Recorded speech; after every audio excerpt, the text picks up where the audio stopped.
막힌 혈관을 뻥 뚫어주는 간단한 운동이 있다고 유튜브 채널에서 소개해 주셨는데 그게 어떤 건가요? 혈액순환은 전신이 중요한데 혈액순환이 유독 안 되는 부위가 심장에서 멀리 있는 부위예요. 그 중에서도 상체보다는 하체 순환이 잘 안 되는데 그 이유는 혈액순환의 원리를 생각해보면 심장에서 혈액을 뽑아낸 후에 다시 말초로 들어갔던 혈액이 다시 심장으로 돌아오는 구조를 가지고 있거든요. 그런데 우리가 보통 서서 생활을 하고 있고 중력의 영향을 받기 때문에 피가 아래로 갔다가 위로 올라오는 과정에서 잘 올라오지 않는 경우가 많습니다. 그래서 흔히 하루 종일 앉아있거나 서 있을 때 아침에는 분명히 괜찮았는데 집에 퇴근하고 가보면 다리가 땡땡 부어있는 현상을 많이 경험하시죠. 특히 여성분들이 이런 경험을 많이 하실 텐데 이게 바로 종아리 근육이 약해져서입니다. 종아리 근육이 왜 중요하냐면 심장에서 나온 혈액이 다리까지 갔다가 이 다리에서 다시 심장으로 올라갈 때 이 종아리 근육이 수축과 이완을 하면서 혈액이 올라가는 거거든요. 그런데 이 종아리 근육이 약해지게 되면 이렇게 혈관을 펌프질하는 능력이 떨어지게 돼서 혈액이 다리에 정체되고 다리가 붓거나 발이 저리거나 혹은 아프기까지 할 수 있습니다. 그래서 평상시에 이런 종아리 근육을 운동해주는 게 굉장히 중요한데요. 종아리 근육을 풀 수 있는 방법이 많은데 제가 가장 많이 추천드리는 방법은 집에 폼롤러 하나씩은 있으시죠. 혹시 없으신 분들은 이거 얼마 안 하니까 꼭 하나씩은 좀 구비를 해두시고요. 침대나 바닥에 앉은 채로 종아리 근육 아래에 이 폼롤러를 올려둡니다. 한 발씩 하시면 되거든요. 그래서 종아리를 올려두고 이렇게 문질러 주시면 되는데 종아리 근육이 굉장히 커요. 무릎 뒤쪽부터 아킬레스건이라는 발꿈치 뒤쪽까지 이어져 있거든요. 그래서 사람마다 아픈 부위가 좀 다를 수 있는데 그 부위를 찾아서 30초 정도 문질러주면 됩니다. 양쪽을 같이 번갈아서 해주시고요. 이 운동도 한두 번 하는 게 아니라 매일매일 꾸준히 해서 한 달 정도만 해보셔도 다리 붓기도 감소하고 전신의 혈액순환도 개선되는 효과를 보실 수 있을 거예요. 그런데 혹시 여기서 폼롤러가 없다 하시는 분들은 집에서 책상이나 벽에 기대서 하시면 되는데 이렇게 벽이나 책상에 손을 두고 발을 까치발 드는 거 있죠. 옛날에 이제 뭐 담 넘어서 볼 때 그 동작을 같이 해주시면 됩니다. 그래서 발가락을 이용해서 까치발을 들듯이 올라갔다 내려갔다 해주시면 되는데요. 이 올라갔다 내려갔다 하는 동작이 아주 단순하지만 이 과정 자체에서 종아리 근육이 굉장히 많은 운동을 할 수 있거든요. 힘드신 분들은 양발을 동시에 해주시고요. 만약 한 발로 가능하다 이러신 분들은 양발을 한쪽씩 해주셔도 됩니다. 그래서 이런 종아리 근육 운동은 굳이 헬스장에서 비싼 운동기구를 쓰지 않아도 집에서 폼롤러 혹은 맨몸으로 효과적으로 관리할 수 있으니까 이런 운동을 한 1개월 정도만 꾸준히 해보셔도 혈액순환이 개선되는 효과를 많이 보실 수 있을 거예요. 자율신경 관리를 위해 꼭 챙기시는 영양제가 있다고 하셨어요. 어떤 건가요? 영양제를 단 한 가지만 고르라고 하면 저는 비타민C를 제일 많이 추천해 드리는데 일단 첫 번째 이유는 엄청 쌉니다. 그러니까 비타민C는 가격은 되게 저렴한데 효과는 엄청 크거든요. 그래서 제가 생각하는 세상에서 가성비가 제일 좋은 영양제라고 생각하는데 그리고 실제로 우리 몸 안에 들어왔을 때도 굉장히 이로운 작용을 많이 해요. 비타민C를 우선 영양제로 섭취를 해야 되는 이유는 우리가 이제 이런 비타민류를 섭취하는 게 흔히 뭐 과일이나 야채 이런 자연에서 나는 음식물을 통해서 섭취를 하게 되는데 사실상 현대인들은 과거에 비해서 이런 미네랄 섭취량이 현저히 부족합니다. 그리고 이렇게 과일이나 야채를 섭취하시는 분들이라고 하더라도 예를 들면 50년 전에 땅에서 나온 사과와 지금 2026년 땅에서 나는 사과의 미네랄 성분이 다르거든요. 예전에 비해 환경오염이 많이 진행되면서 현저히 많이 낮아졌고 특히 요즘은 단 과일들이 인기가 더 많잖아요. 그래서 인위적으로 재배를 하면서 오히려 당 성분이 높아진 경우가 많아서 과일을 과도하게 드시면 살이 찌기도 합니다. 그래서 비타민C를 영양제로 드시면 좋은데요. 비타민C는 그 자체로 항산화 역할을 해요. 그래서 우리가 스트레스를 받았을 때 먹어도 좋고 몸에 통증이 심할 때 먹어도 좋고 염증이 심할 때 먹어도 좋고 혈관 건강에도 좋습니다.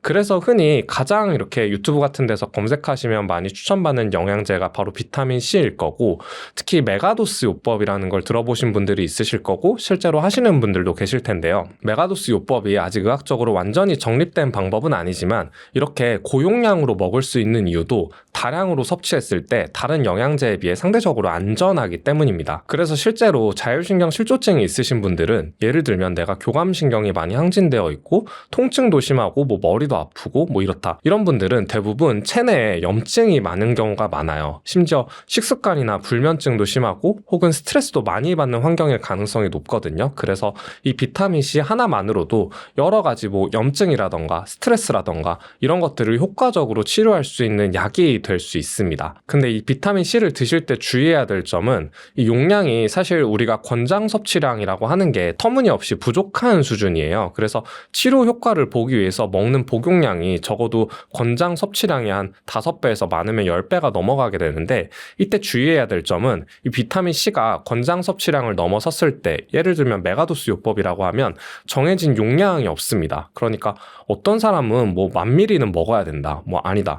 20,000ml, 50,000ml, 뭐 심지어 100,000ml 이런 분들도 있고 어떤 분들은 근데 뭐 내가 한 1,000ml만 먹어도 나 바로 속 쓰리고 뭐 설사한다 이런 분들이 있을 텐데요.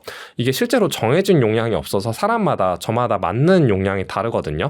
이때 맞는 용량을 어느 정도로 섭취하면 되냐면 뭐 예를 들면 한 1,000ml 정도부터 시작하시면 되세요. 1,000ml는 보통 알약 형태로 팔 때 한 알에 좀 포함되어 있는 경우가 많거든요. 그래서 이 한 알씩 먹어봅니다. 1,000ml, 2,000ml, 3,000ml 이런 식으로 늘려나가서 10,000ml 정도를 우선 목표로 잡으세요. 이게 무조건 많이 먹는다고 좋은 건 아니거든요. 그런데 예를 들어서 내가 10,000ml 정도 먹었더니 이때 설사를 좀 많이 한다. 그러면 그 용량의 약 70% 수준의 용량이 나에게 맞는 용량이라고 생각하시면 되세요. 그러니까 10,000ml 정도 먹었을 때 설사를 한다라고 하면 나는 7,000ml 정도를 먹어야겠구나 라고 생각하시면 되고 이때 이렇게 비타민C를 드셨을 때 특별히 뭐 설사를 한다거나 다른 부작용이 없다라고 하면 그대로 드시면 되시고 만약에 이때도 설사를 한다라고 하면 1,000ml씩 다시 줄여나가시면 됩니다. 그렇게 해서 본인에게 맞는 적정 용량을 꾸준히 드시는 게 제일 중요하고요. 그 다음으로 비타민C와 같이 챙겨 먹으면 좋은 영양제를 또 하나 추천드리면 바로 유산균입니다. 이건 다른 말로 제가 한 가지가 아니라 세상에서 영양제 딱 2가지만 추천하라고 하면 비타민C 그리고 유산균 추천드리는데요. 그 이유는 자율신경이라는 질환은 결국 몸이 예민해지는 것, 즉 우리 뇌의 중추신경계가 예민해진다고 하거든요. 그런데 이 중추신경계를 더 예민하게 만들 수도 있고 더 덜 예민하게 만들 수도 있습니다. 그런데 최근에는 이 뇌와 장이 밀접하게 연결되어 있다는 장내축 이론이 굉장히 주목을 많이 받고 있어요. 그래서 장내 미생물 상태에 따라서 뭐 불안이나 우울이나 무기력감이나 이런 정서적인 문제를 치료할 수 있다고 하는 건데요. 실제로 장내 유해균이 많은 사람들에 비해서 장내 미생물 상태가 좋은 사람들은 단순히 소화가 잘 되고 화장실을 잘 가는 것을 넘어서 정서적으로도 굉장히 안정되고 자율신경의 기능도 더 좋은 경우가 많습니다. 근데 마찬가지로 현대인들의 식습관은 장내에 유해균을 많이 쌓을 수밖에 없는 환경이에요. 뭐 정제탄수화물이라던가 단 음식이라던가 뭐 가공식품, 패스트푸드 이런 것들이 장내에 있는 세균들이 아주 좋아하는 음식이 되거든요. 그래서 장내 유해균이 많으신 분들은 특히 복부에 가스가 많이 차고 혹은 변의 냄새가 좋지 않다던가 뭐 복부 팽만감이 심하다던가 이런 특징을 가지고 있습니다. 그런데 비타민C가 이런 복부에 생기는 염증들까지는 조절해 줄 수 있지만 그렇다고 해서 장내 유해균 자체를 없앨 수는 없어요. 그래서 이때 장내 미생물을 음식을 통해서가 아니라 인위적으로 섭취하는 방법이 바로 유산균을 섭취하는 것입니다. 그래서 유산균이라고 하는 게 단순히 장내 상태, 소화 기능만 개선하는 게 아니라 이런 신경계 질환들까지 많이 안정을 시킬 수 있는 효과가 있습니다. 근육이 연금보다 낫다는 말이 있을 정도로 근육 노화 방지가 중요한데요. 노화를 막는 최고의 운동이 있다고 하셨어요. 그게 무엇인가요? 노화를 막는 가장 최고의 근력 운동은 바로 스쿼트인데요. 스쿼트의 원리는 체중을 이용해서 중력에 대항하는 게 되겠습니다. 그중에 우리 몸이 발목, 무릎, 고관절을 다 접음으로써 엉덩이, 허벅지 그리고 발목에 있는 근육들을 다 골고루 사용해서 상체 체중 전체를 받치는 운동이기 때문에 스쿼트는 우리 몸을 한 번 움직일 때 가장 효율적으로 근력 운동을 할 수 있는 최고의 노화를 막는 운동이라고 볼 수가 있겠습니다. 무릎이 약한 중년층은 일반적인 스쿼트가 오히려 독이 될 수도 있을 것 같은데요. 무릎 부담 없이 할 수 있는 방법이 있다고요? 우리가 마트 같은 데서 흔히 볼 수 있는 이 밴드, 루프 밴드를 사용하게 되면 꼭 무릎에 하중에 걸리지 않더라도 바로 이 밴드를 통해서 더 부하를 줄 수 있기 때문에 무릎의 부담을 감소시킬 수 있습니다. 즉, 밴드를 무릎에 하고 스쿼트를 하시면 무릎 부담이 앞쪽이 아니라 옆쪽으로 부담이 줄어들기 때문에 좋고요. 그리고 근력도 강화될 수가 있습니다. 나이 드신 분들이 절대 하면 안 되는 운동이 있을까요? 사실상 나이 때문에 금지되는 운동은 없지만 오랫동안 건강하게 운동을 하시려면 운동하실 때 이 꼭 3가지는 피하셔야 됩니다. 첫 번째는 한 가지 운동만 계속하는 건데요. 걷기만 하신다거나 등산만, 수영만, 이 한 동작만 반복하면 쓰는 근육만 쓰고 안 쓰는 근육은 더 약해집니다. 그러면서 몸의 균형이 무너지고 특정 관절에 부담이 쌓이게 되는데요. 예를 들어 배드민턴을 좋아해서 그 운동만 너무 오랫동안 열심히 하게 되면 어깨 관절이나 무릎 관절에 부담이 돼서 부상으로 이어질 수가 있으니까 만약에 배드민턴을 좋아하신다면 요가 같은 스트레칭 종류의 다른 운동과 병행을 해주시면 좋겠습니다. 그리고 두 번째는요. 준비 운동이나 마무리 운동 없이 바로 운동을 하는 것이 되겠습니다. 나이가 들면 관절 윤활과 신경 반응 속도가 아무래도 20대보다는 조금 느려지게 됩니다. 그런데 이때 준비 없이 바로 강도를 올려서 운동을 하게 되면 근육보다 관절과 힘줄이 먼저 스트레스를 받게 됩니다. 특히 아침 운동은 가벼운 전신 스트레칭 같은 워밍업이 필수입니다. 그리고 세 번째는요. 관절에 과도한 충격이나 압박을 주는 운동, 즉 본인의 근력 수준보다 높은 점프나 너무 무거운 중량을 반복적으로 든다든지 그리고 아픈데도 통증을 참고 버티는 동작은 굉장히 위험합니다. 이 부분은 젊은 분들도 마찬가지로 적용이 되는데요. 문제는 동작 자체가 아니라 내가 지금 가지고 있는 신체적 기능 수준을 넘어서는 부하를 줄 때 발생을 하게 됩니다. 이 3가지를 기억을 하셔서 건강하고 즐거운 운동을 오랫동안 꾸준히 하실 수 있는 것이 좋겠습니다. 자기 전에 귀를 마사지하는 게 자율신경에 좋다고 하셨는데 그 이유가 무엇인가요? 자율신경은 해부학적으로 봤을 때 우리 몸의 척추에 분포하고 있어요. 그래서 보통 교감신경이 흉추와 요추 그리고 부교감신경이 두개골과 천고울에 위치하고 있다고 하는데요. 그런데 현대인들 중 대부분은 교감신경이 항진되고 부교감신경 기능이 저하된 교감신경 우세형 자율신경 실조증이 많습니다. 즉 대부분 환자분들이 교감신경의 기능은 너무 과도하고 부교감신경의 기능은 떨어진 상태인 것이죠. 그런데 부교감신경을 개선시킬 수 있는 방법이 바로 귀 마사지인데요. 부교감신경 안에서도 세부적으로 여러 가지 신경 갈래들이 있는데 그중에 약 80%를 차지하는 게 바로 미주신경입니다. 흔히 미주신경성 실신이라고 들어보셨을 텐데 이게 몸이 과도하게 이완되면서 부교감신경이 지나치게 항진되어서 이완이 과도하다 보니까 순간적으로 의식을 잃는 질환이거든요. 그런데 이 미주신경이 여러 군데에 분포하고 있는데 신체 표면에 드러나는 부분 중 하나가 바로 귀입니다. 그래서 이 귀 자극을 해주는 것 자체로 부교감신경을 회복시킬 수 있고요. 실제 임상에서도 이 귀에 자극을 줘서 치료를 하는 방법들이 많이 존재합니다. 집에서 하는 방법은 굉장히 간단한데요. 귀를 5부위로 나누어서 마사지를 해줄 거고요. 첫 번째는 이렇게 윗부분을 먼저 당겨줍니다. 오른쪽에서 약간 위쪽으로 대각선으로 한 20초간 당겨주시고요. 그 다음으로는 귀 아래쪽을 잡고 그대로 직선으로 옆으로 쭉 당겨줍니다. 이것도 20초 해주시면 됩니다. 그 다음으로 아래쪽 귓볼 부위를 잡고 이번에는 아래쪽 대각선으로 20초간 당겨주세요.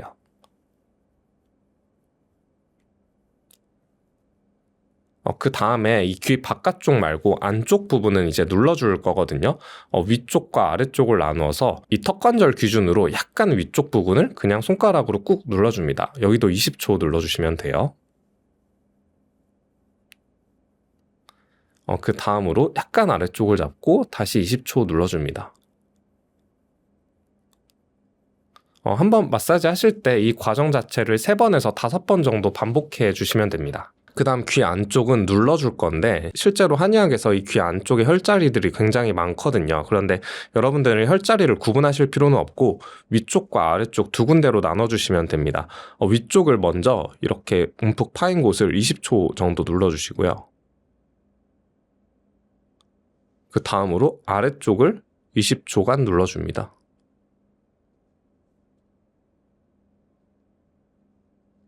부교감 신경이 활성화되면 소화도 잘 되고 휴식을 취할 때 회복도 잘 되고 또 수면에 도움이 되거든요. 특히 그래서 이 귀 마사지는 그냥 누워서도 할 수 있으니까 자기 전에 한 3번 정도씩 하시면 수면에 어려움을 겪으시는 분들이 더 도움이 되실 수 있을 거라고 생각합니다. 자율신경을 한 번에 회복하는 자세가 있다고 하셨는데 그게 무엇인가요?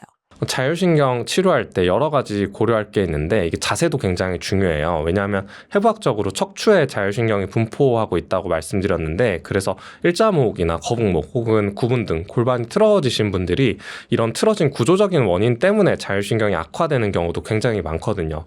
그래서 실제로 제가 환자분들을 볼 때도 진료실에서 이렇게 앉아서 대화를 하다 보면 모두 하나같이 이렇게 구분 자세를 하고 계십니다. 그래서 이렇게 굽혀진 자세를 반대로 펴는 자세를 해주면 되는데요. 우선 양팔을 이렇게 위로 드시고요. 뭔가 이렇게 당긴다는 느낌으로 이렇게 뒤로 쭉 내려줍니다. 그럼 몸이 W자 모양이 되겠죠. 그리고 이 상태에서 목을 가볍게 뒤로 젖혀주는 거예요. 이 상태가 됐을 때 어깨가 아니라 목부터 뒤까지 자극이 오면 되고요. 특히 여기서 엄지손가락이 좀 중요한데 엄지손가락을 이렇게 뒤로 두고 뒤에 있는 벽을 좀 민다는 느낌을 주세요. 이 자세를 30초간 유지합니다.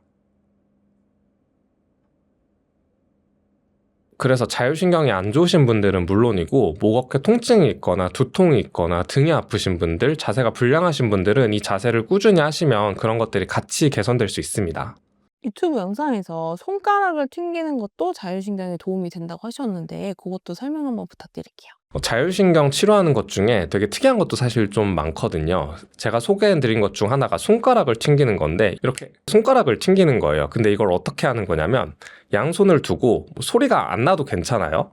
오른손, 왼손, 오른손, 왼손, 오른손, 왼손 이거를 이렇게 반복하는 건데 이게 무슨 원리냐면 이렇게 양측에서 뭔가 소리가 나고 행동을 하는 자극을 주는 거거든요. 이게 실제로 정신과에서 트라우마 치료를 할 때 쓰이는 EMDR이라는 기법의 원리와 똑같은데 양측성 자극을 동일한 박자로 주게 되면 이 자체로 신경이 안정되는 효과가 있습니다. 그래서 이렇게 손가락을 튕길 때 막 이렇게 빨리 하는 게 아니고 규칙적으로 해야 돼요. 20초를 시행할 때 이렇게 하나, 둘, 하나, 둘 이렇게 규칙적인 속도로 하시면 도움이 될 수 있습니다. 햄스트링 못지않게 중요한 곳이 바로 고관절인데요. 의자에 오래 앉아있거나 걸을 때마다 고관절이 뻐근하다는 분들이 많습니다. 이런 증상을 방치하면 어떤 문제가 생기나요? 고관절은 우리 몸에서 가장 강력한 관절입니다. 그 이유는 체중 전체를 받쳐주고 인간의 기본 움직임인 바로 걷기에 핵심적인 역할을 하는 관절이기 때문인데요. 고관절의 구조를 보면 상완 관절, 즉 어깨에 있는 관절과 쌍둥이처럼 내전도 되고 외전도 되고 내회전, 외회전 등 자유롭게 움직일 수 있도록 설계되어 있습니다. 그런데 현대인의 생활 습관처럼 오래 앉아있게 되면 이 자유롭게 움직여야 할 관절을 사실상 묶어놓은 것과 같이 움직이지 않게 되기 때문에 첫 번째로는 약해지고 두 번째는 굳어지게 됩니다. 그렇게 되면 가장 기본적인 기능인 체중을 받치고 걷는 기능이 떨어지게 되기 때문에 위험한 거죠. 굳어진 고관절을 풀고 강화해주는 4가지 핵심 동작이 있다고 하셨는데 어떤 것들인지 소개 부탁드립니다. 고관절 운동을 4가지 정도로 알려드릴 텐데요. 먼저 굳어있는 고관절을 부드럽게 풀어주는 동작들이 필요하고요. 그것이 된 다음에는 강화하는 동작들이 필요합니다. 그래서 첫 번째는 의자에서 앉아서 한쪽 다리를 다른 쪽 무릎 위에 올려서 스트레칭을 하는 방법이 있고요. 또 두 번째는 고관절을 접어서 플리의 자세처럼 부드럽게 움직일 수 있게 만들어주는 동작이 있고요. 그리고 세 번째는 고관절의 근력을 키워주기 위해서 와이드 스쿼트 자세를 한 다음에 위아래로 올렸다 내렸다 하는 이런 스쿼트 펄스 자세를 해주시면 좋고요. 또 네 번째는 우리가 다리를 항상 앞 뒤로만 움직이지 않습니까? 근데 그 다리를 바로 한쪽 다리를 들어서 옆으로 열어주는 동작을 함으로써 평소에 사용하지 않는 움직임을 근력 운동과 같이 만들어주는 효과적인 방법이 되겠습니다. 먼저 굳어져 있는 고관절을 조금 풀어주는 스트레칭부터 하도록 하겠습니다. 오른쪽 발목을 왼쪽 무릎에 이렇게 올려놓으시고 오른쪽 팔로 올라와 있는 무릎을 살짝만 눌러주세요. 이 상태에서 허리는 똑바로 펴시고 상체를 천천히 내려가게 됩니다. 이렇게 되면 엉덩이 뒤쪽에 있는 근육들도 풀어지고 고관절이 항상 앞쪽으로만 고정되어 있기 때문에 옆쪽으로 열어주는 스트레칭이 되겠습니다. 충분히 내려갔다가 올라오시면 됩니다. 주의하실 거는 내려갔을 때 등이 동그랗게 굽어지면은 고관절 스트레칭이 되지 않기 때문에 허리를 똑바로 펴서 내려가 주시면 되겠습니다. 반대쪽도 한번 해볼게요.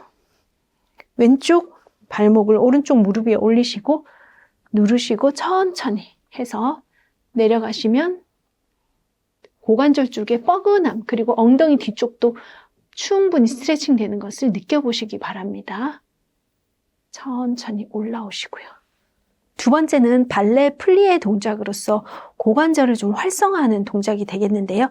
고관절을 엉덩이에 힘을 주고 열어준다는 느낌으로 발과 발목, 무릎이 한쪽을 쭉 일직선을 향하도록 세워주세요. 이 상태에서 고관절 한번 접어볼 텐데요. 무릎을 굽힌다는 느낌이 아니라 고관절을 열어준다는 느낌으로 내려갔다가 올라올 겁니다. 올라오실 때 엉덩이에 힘을 사용해서 올라와 주세요. 자, 내려가서 열어준 다음에 올라옵니다. 엉덩이 힘을 잡아주시고 허벅지 안쪽을 붙여준다는 느낌으로 올라와 주시면 고관절 강화에 도움이 되겠습니다. 마시고 후, 이런 식으로 부드럽게 움직여 주시는데 처음에는 힘이 조금 없으실 때는 그냥 이렇게 부드럽게 굴신굴신 하셔서 고관절을 먼저 부드럽게 만들어 주신 다음에 되시면 체중을 천천히 실어서 내려갔다가 올라오시면서 엉덩이에 힘을 잡아주시면 되겠습니다. 4개 해볼게요. 내려갔다가 올라옵니다. 이때 고관절에 힘이 들어가는 걸 확인을 하시면 되겠습니다. 셋, 마시고 후 올라오시면 되겠습니다. 네. 이 자세는 평소에도 그냥 서서 충분히 하실 수 있는 자세니까 수시로 해주시면 되겠습니다. 고관절을 튼튼하게 하기 위해서는 스트레칭 하는 것도 중요하지만 고관절을 탄탄하게 만들어주는 강화 운동이 굉장히 중요합니다. 그래서 이 동작 다리를 넓게 여신 다음에 와이드 스쿼트를 할 건데요. 무릎과 발끝의 방향이 일정하게 되어 있는지 무릎을 조금 더 열어준다는 느낌, 고관절에서부터 열어준다는 느낌 만들어주시고요. 내려갑니다. 이렇게 내려간 상태에서 천천히 올라올 건데 이렇게 되면은 무릎이 앞쪽으로 향하지 않고 옆쪽으로 향하기 때문에 무릎에 부담이 적게 갑니다. 하지만 무릎이 그래도 조금 통증이 있다 하시는 분은 되시는 데까지만 내려가세요. 통증 없는 데까지만. 이 상태에서 고관절을 위아래로 펄스 동작을 하게 됩니다. 이 동작을 하게 되면 고관절이 체중을 부하해서 위에서 살짝 움직여주기 때문에 부담은 없으면서 고관절을 강화하는 동작이 되겠습니다. 쭉 올라오시고 한 번 더 내려가서 하나, 둘, 셋, 넷 하고 올라오시고 다시 내려가서 펄스 동작을 한 다음에 올라오시고 이렇게 되면은 부담되지 않으면서 고관절을 강화하는 동작이 되겠습니다. 이번에는 중등근을 사용해서 고관절 외전 운동을 할 건데요. 우리가 앞으로 걸어가는데도 양옆쪽의 균형을 잘 잡아야만 흔들지 않고 걸을 수가 있습니다. 그렇기 때문에 이 동작 굉장히 중요한데요. 왼쪽 무릎을 살짝 굽히고 왼쪽에 고관절도 살짝 접어서 상체를 조금만 숙여주세요. 그리고 오른쪽 무릎을 약 90도 정도로 굽힌 다음에 열어주는 동작을 합니다. 이렇게 되면 버티는 엉덩이에 바깥쪽으로 가는 중둔근 힘도 사용되고 열어주는 중둔근도 사용되기 때문에 이중적으로 중둔근을 자극할 수가 있습니다. 한번 열어주면 여기 올라가는 중둔근이 자극이 되니까 해볼게요. 하나, 둘, 셋, 넷. 이런 식으로 해서 고관절을 열어줌으로써 옆쪽에 있는 힘까지 키워줄 수가 있겠습니다. 말씀해 주셨던 동작 말고도 이제 걷는 법이 달라진다는 1분 고관절 운동법도 같이 소개 부탁드립니다. 고관절은 우리 몸에서 균형을 잡아주는 가장 핵심적인 관절인데요. 오른쪽 다리를 한쪽을 들어 올림으로 인해서 버티고 있는 다리에 자극이 많이 들어오게 됩니다. 이때 앞, 뒤로 다리를 왔다 갔다 움직이면서 균형 감각을 더욱 키워주기 때문에 걷는 자세가 더 안정적으로 개선될 수가 있습니다. 고관절은 우리 몸의 균형을 잡아주는 가장 핵심적인 근육이기 때문에 흔들림 없이 제대로 걸으려면 고관절을 사용해서 균형 훈련을 하는 것이 중요한데요. 이 동작으로 한번 균형 능력을 키워보겠습니다. 왼쪽 다리 그대로 한쪽 다리를 들어 올리는 것 자체가 이미 다른 쪽 균형 감각을 키워주는 동작이거든요. 자, 이렇게 이 상태에서 오른쪽 다리를 앞으로 쭉 뻗어서 균형 감각을 만들어줍니다. 그리고 뒤로 다시 쭉 보내서 버티는 다리의 균형 감각이 사용될 수 있도록 만들어주는 동작입니다. 하나, 앞으로 쭉 뻗었다가 뒤로. 마찬가지로 다리를 높이 들어 올리기 힘드신 분은 되시는 데까지만 움직이셔도 충분히 되겠습니다. 앞으로 뻗었다가 뒤로 쭉 뻗어주는 이 자세가 되겠습니다. 그렇게 하면 이 버티는 다리 쪽에서 균형 감각을 갖기 위해서 모든 근육들이 다 활발하게 사용되고 있습니다. 특히 고관절 쪽의 주변 근육이 다 활성화가 되겠습니다.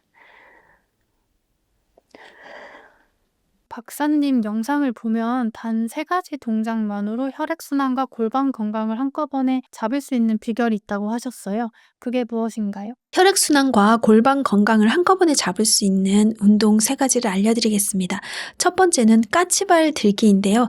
까치발 들기를 하게 되면 우리 종아리에 있는 비복근과 가자미근을 자극하게 됩니다. 이 비복근과 가자미근은 바로 정맥 순환이 되는 정맥을 자극할 수 있기 때문에 펌프 작용을 하게 됩니다. 바로 이게 종아리 펌프 운동이라고 하는데요. 이 까치발 들기를 통해서 혈액이 쉽게 정맥이 심장으로 돌아올 수 있게 만들어주게 됩니다. 두 번째는 플리에 자세인데요. 플리에 자세를 하게 되면 고관절을 사용해서 상체를 아래쪽으로 내렸다가 다시 올려주는 자세를 하기 때문에 고관절을 활성화시켜주고 그쪽에 혈액순환이 잘 되게 만들어주는 자세가 되겠습니다. 세 번째는 발꿈치를 들고 와이드 스쿼트를 하는 건데요. 와이드 스쿼트 자체가 이미 고관절을 강화시키고 혈액순환을 만들어주는 동작인데요.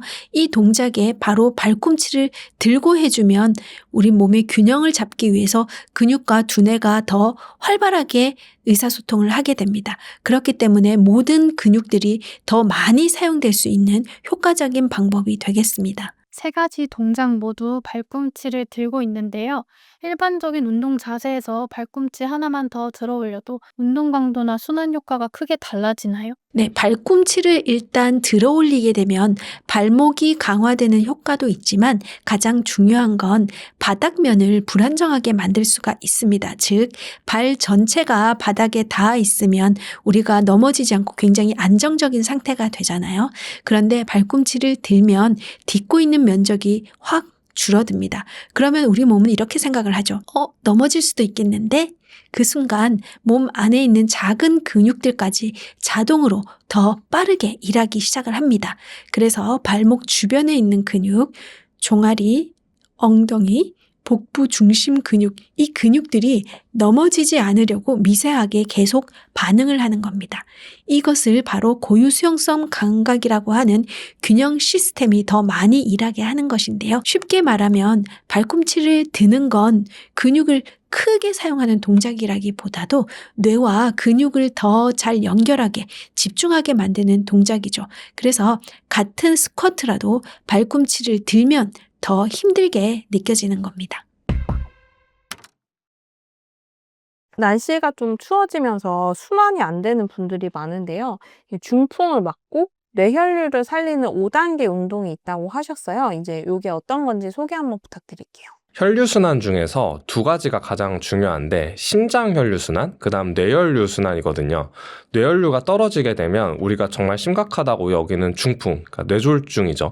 뇌경색이나 뇌출혈이 발생할 수 있고 꼭 이런 질환이 아니더라도 임상적으로는 뇌혈류 순환이 떨어지면서 머리에 마치 안개가 낀 것처럼 집중력이 떨어지고 인지기능이 저하되는 브레인포그까지 올 수 있거든요. 그래서 증상이 없다고 하더라도 평상시에 뇌혈류를 관리하는 게 굉장히 중요합니다. 제가 오늘은 그냥 영상 보시면서 따라할 수 있는 아주 간단한 5가지 운동 바로 알려드리도록 할게요. 1단계로는 준비 운동을 하면 되는데 준비 운동은 이렇게 왔다 갔다 고개를 좌우로만 움직여주면 됩니다.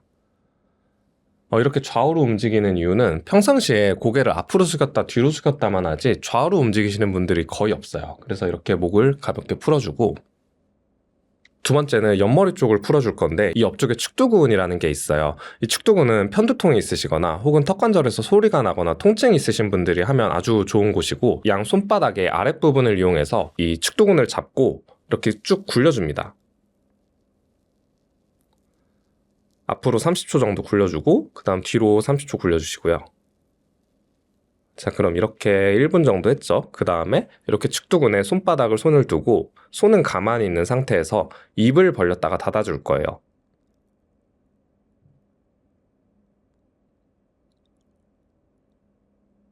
이것도 10번 반복해줍니다. 그 다음 3단계로 흉쇄유돌근 마사지를 할 건데, 흉쇄유돌근은 이렇게 옆에서 봤을 때 귀에서부터 시작해서 쇄골까지 이어지는 굉장히 큰 근육이에요. 그래서 이렇게 대각선으로 있거든요. 얘는 쉽습니다. 이렇게 집게 모양을 하고 흉쇄유돌근을 잡아서 꾹 눌러주면 됩니다.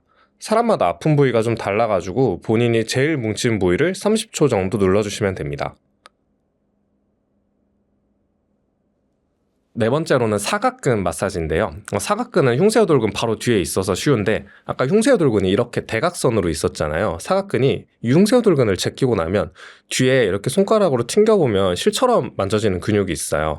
여기가 바로 사각근인데, 특히 팔저림이 있으시거나 좀 손이 차고 이러신 분들이 하면 좋고요. 손가락 3개를 모아서 이렇게 사각근 옆목 쪽에 두고 고개를 같은 방향으로 이렇게 까딱까딱 해줍니다.